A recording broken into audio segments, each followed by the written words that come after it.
Halo, selamat datang di podcast Suara Karsa, podcast yang membahas tentang isu sosial politik yang sedang marak terjadi di Indonesia saat ini.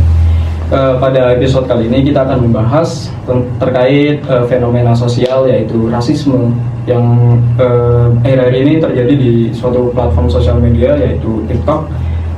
Ya, rasisme seperti Jawa, Samudra Nama atau suku-suku lainnya yang dipandang rendah di mata masyarakat. Di sini saya Bagus sebagai host dan di sini sudah hadir juga kedua narasumber kita yaitu Mas Fahmi dan juga Mbak Salma. Baik, langsung saja. Kira-kira nih menurut para narasumber ini asal-usul terjadinya fenomena itu di TikTok itu gimana sih awalnya? Mungkin dari Mas Fahmi dulu. Oke.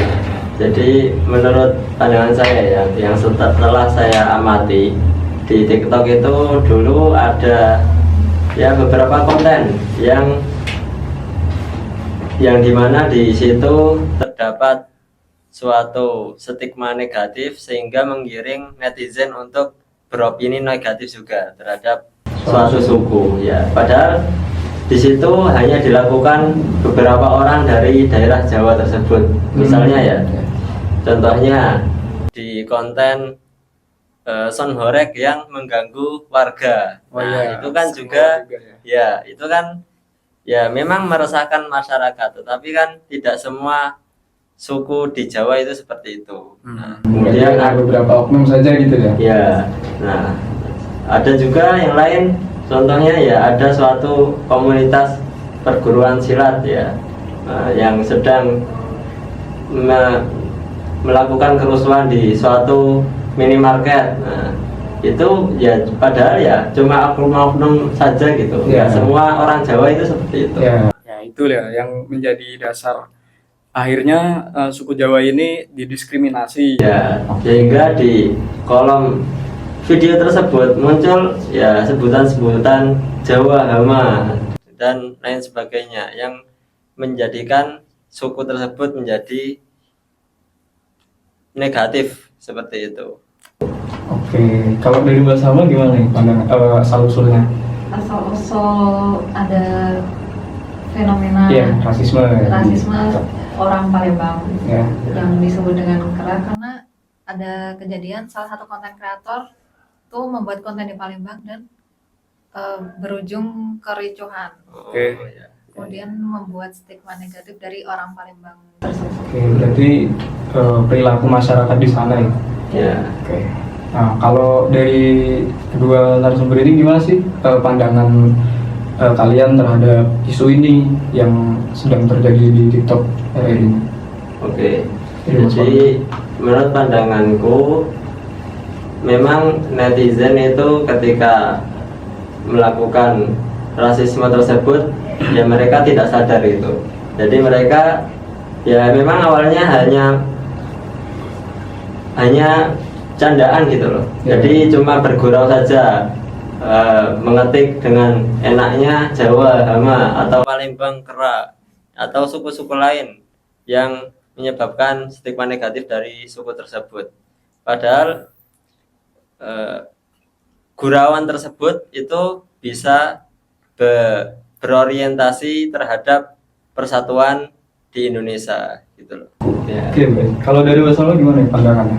Hal kayak gitu tuh membuat stigma negatif, terus menimbulkan luka tersendiri bagi kelompok tersebut yang mengalami diskriminasi itu ya.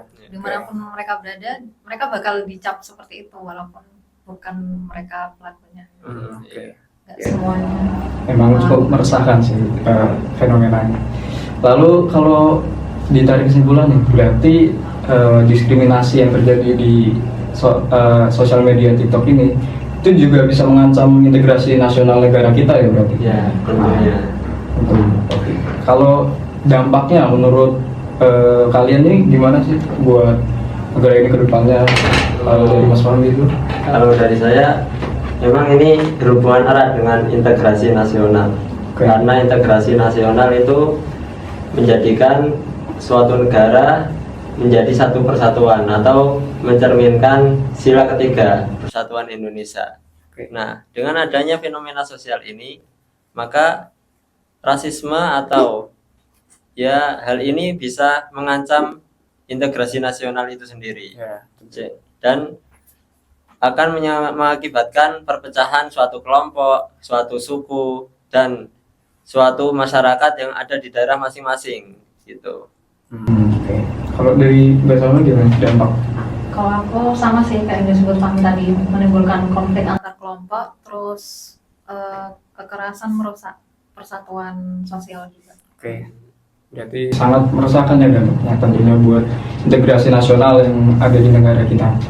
Lalu kalau dari kita ngomongin platformnya itu ya, TikTok itu, mungkin apa sih usaha mereka atau solusi mereka untuk mencegah terjadinya rasisme ini?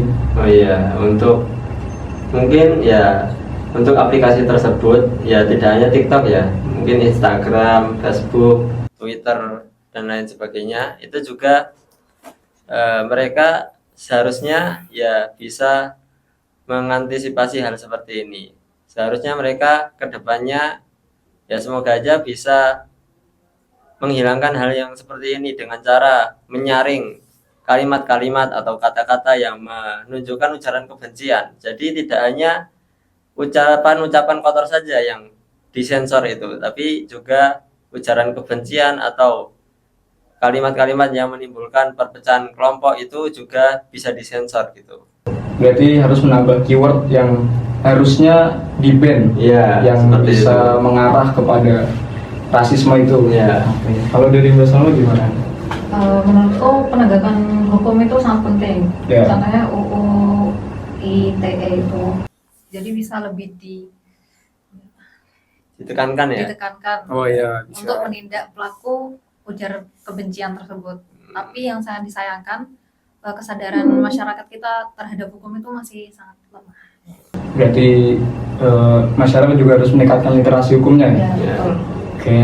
Berarti kalau secara masing-masing dari pribadi itu apa sih yang bisa kita lakukan untuk mengurangi atau bahkan mencegah terjadinya diskriminasi itu terjadi lagi di sosial media begitu, di komentar dan sebagainya? Kalau dari saya mungkin yang paling penting itu edukasi. Edukasi dan literasi itu sangat penting untuk kesadaran masyarakat itu sendiri. Dan ya netizen yang ada TikTok itu harus perlu diliterasi gitu, perlu diedukasi. Bisa melalui video edukasi, kemudian mungkin konten kreator juga berperan penting di situ dalam mengedukasi followernya. Jadi tidak hanya konten kreator itu tentang candaan, tentang joget-joget yang tidak berfaedah, tapi juga mereka harusnya bisa mengedukasi followernya sehingga follower tersebut atau masyarakat itu bisa sadar tentang hal ini yang bisa memecah belah bangsa seperti itu. Berarti para influencer dan konten kreator ini juga punya peran yang besar ya, mempengaruhi masyarakat untuk mengurangi ya itulah diskriminasi dan semacamnya. Kalau dari Mas Fahmi ada gak sih kayak contoh edukasi buat mereka masyarakat ini tuh gimana gitu, contohnya edukasi yang mengedukasi itu? Ya contohnya ya dari masyarakat itu sendiri sih.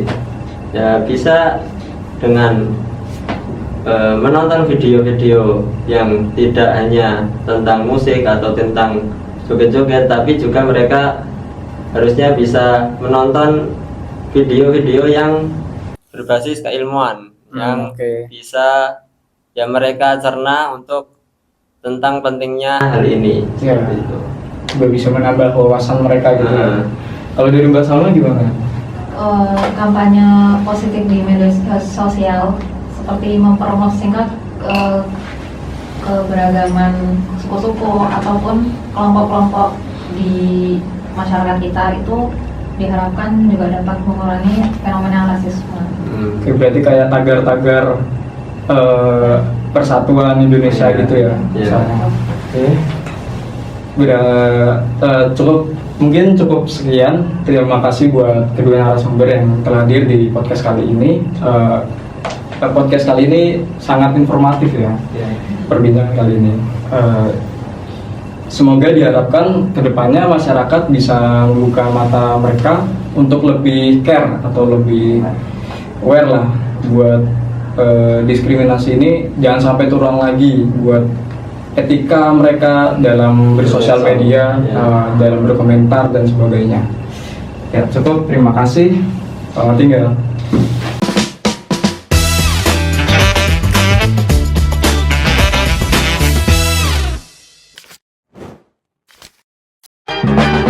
One is the loneliest number that you'll